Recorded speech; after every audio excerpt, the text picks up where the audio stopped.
Hello guys, स्वागत है आप सभी का अपने YouTube channel study with AK sir में। आज हम बताने जा रहे हैं बीए प्रोग्राम के फर्स्ट ईयर के सेकेंड सेमेस्टर का पॉलिटिकल साइंस यूनिट 3।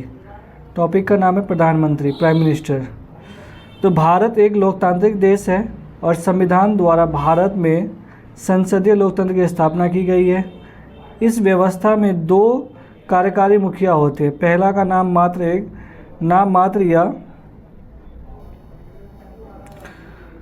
मात्र या फिर औपचारिक रूप से जो राष्ट्रपति है, दूसरा वास्तविक में जो प्रधानमंत्री है। उसके बाद बच्चों नेक्स्ट है इसका पॉइंट, भारत में राष्ट्रपति संवैधानिक प्रधान या नाम मात्र कार्यकारी प्रधान होता है। कार्यपालिका का समस्त कार्य औपचारिक रूप से राष्ट्रपति के नाम से किया जाता है। कार्यपालिका की समस्त शक्तियाँ औपचारिक रूप से राष्ट्रपति में निहित होती है, लेकिन राष्ट्रपति के नाम से किए गए निर्णय वास्तव में प्रधानमंत्री के नेतृत्व में मंत्रिपरिषद के ही निर्णय होते हैं। उसके बाद अगला पॉइंट है बच्चों, प्रधानमंत्री की अध्यक्षता में मंत्रिपरिषद वास्तविक कार्यकारी प्रधान की भूमिका निभाती है। उसका नेक्स्ट पॉइंट है, प्रधानमंत्री मंत्रिपरिषद का प्रमुख नेता होता है, संसद का प्रमुख नेता होता है, देश का प्रमुख नेता होता है, दल का प्रमुख नेता होता है। उसके बाद अगला पॉइंट है, भारतीय संविधान में प्रधानमंत्री पद का उल्लेख। तो अनुच्छेद 74 में इसका उल्लेख किया गया है। राष्ट्रपति की सहायता व परामर्श के लिए मंत्री परिषद होगी जिसका प्रधान प्रधानमंत्री होगा। उसके बाद अनुच्छेद 75 यानी 75 में है कि प्रधानमंत्री की नियुक्ति राष्ट्रपति करेंगे तथा अन्य मंत्रियों की नियुक्ति राष्ट्रपति प्रधानमंत्री के परामर्श से करेंगे। अनुच्छेद 78 राष्ट्रपति को जानकारी देने के संदर्भ में प्रधानमंत्री का दायित्व होगा। उसके बाद अगला पॉइंट है प्रधानमंत्री की नियुक्ति। तो संविधान में प्रधानमंत्री के निर्वाचन और नियुक्ति के लिए कोई विशेष प्रक्रिया नहीं दी गई है। अनुच्छेद 75 केवल इतना कहता है कि राष्ट्रपति प्रधानमंत्री को नियुक्ति करेगा और इसका अर्थ यह नहीं है कि राष्ट्रपति किसी भी व्यक्ति को प्रधानमंत्री नियुक्त करने हेतु स्वतंत्र है। उसके बाद अगला पॉइंट है, राष्ट्रपति लोकसभा में बहुमत वाले दल को नेता प्रधानमंत्री नियुक्त करता है, परंतु जब लोकसभा में किसी भी दल को स्पष्ट बहुमत नहीं मिलता है, ऐसी स्थिति में राष्ट्रपति सबसे बड़े दल या गठबंधन के नेताओं को प्रधानमंत्री अपने विवेक के अनुसार नियुक्त करता है। उदाहरण के लिए आप 1989 में राष्ट्रीय मोर्चा विश्वनाथ प्रताप सिंह, 1991 में नरसिम्हा राव, 1989-99 में अटल बिहारी वाजपेयी।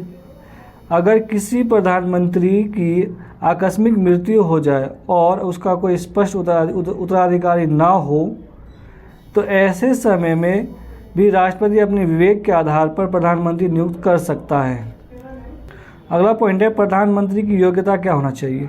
तो वो पहला है कि लोकसभा या राज्यसभा का सदस्य हो।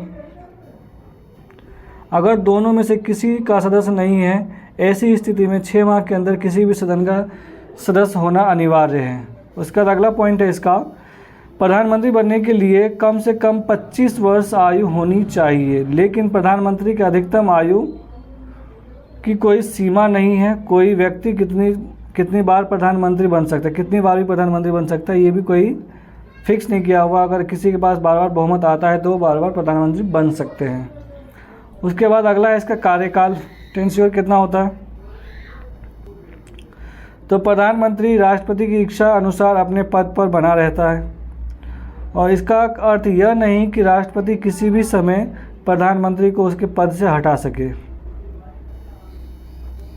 उसके बाद नेक्स्ट पॉइंट है इसका, प्रधानमंत्री का कार्यकाल निश्चित नहीं होती। प्रधानमंत्री 5 वर्ष के लिए नियुक्त किया जाता है। जब तक उसे लोकसभा में बहुमत प्राप्त है तब तक ही पद पर बना रह सकता है। लोकसभा में अविश्वास प्रस्ताव के द्वारा भी प्रधानमंत्री को हटाया जा सकता है। उसके बाद नेक्स्ट पॉइंट है बच्चों, प्रधानमंत्री के कार्य एवं शक्तियाँ।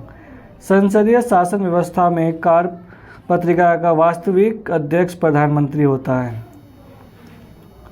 जेनिंग्स द्वारा प्रधानमंत्री की तुलना सूर्य से की है। जेनिंग्स लिखते हैं कि वह सूर्य के सामने समान है जिसके इर्द गिर्द ग्रह परिक्रमा करते हैं। संविधान के सभी मार्ग प्रधानमंत्री की ओर ही जाते हैं। उसके बाद अगला है प्रधानमंत्री एवं कार्य शक्तियाँ। मंत्रिपरिषद का गठन। प्रधानमंत्री की सलाह पर राष्ट्रपति द्वारा मंत्रिपरिषद के मंत्रियों की नियुक्ति की जाती है। प्रधानमंत्री अपनी मंत्रिपरिषद में अपने सहयोगी मंत्रियों का चयन करते हुए देश के विभिन्न भागों के अनुसूचित जनजातियों, अल्पसंख्यक जातियों आदि को प्रतिनिधित्व देने की कोशिश करता है। अब है विभागों का वितरण। प्रधानमंत्री अपने मंत्रियों के विभागों का वितरण भी करता है। वह किसी भी मंत्री को कोई भी विभाग दे सकता है। प्रधानमंत्री किसी भी मंत्री के विभाग में परिवर्तन भी कर सकता है। संसद के संदर्भ में अब प्रधानमंत्री राष्ट्रपति को संसद का शस्त्र आहूत करने एवं राज खत्म करने की संबंधी परामर्श देता है। वे किसी भी समय लोकसभा विघटित करने की सिफारिश राष्ट्रपति से कर सकता है। वे सभा पटल पर सरकार की नीतियों की घोषणा करता है। मंत्रिमंडल के मुख्य नेता। प्रधानमंत्री मंत्रिमंडल का मुख्य नेता होता है। वे मंत्रिमंडल की बैठकों की अध्यक्षता करता है। प्रधानमंत्री के नेतृत्व में ही मंत्रिमंडल सभी कार्य करता है। प्रधानमंत्री तथा गठबंधन की राजनीति का दौर। भारत की राजनीति कांग्रेस दल का हमेशा से प्रभुत्व रहा है। भारत 1947 में आज़ाद हुआ। भारत में पहला आम चुनाव 1951-52 में हुआ था। तभी से कांग्रेस हमेशा सत्ता में रही। कांग्रेस पार्टी की हमेशा पूर्ण बहुमत मिलता था।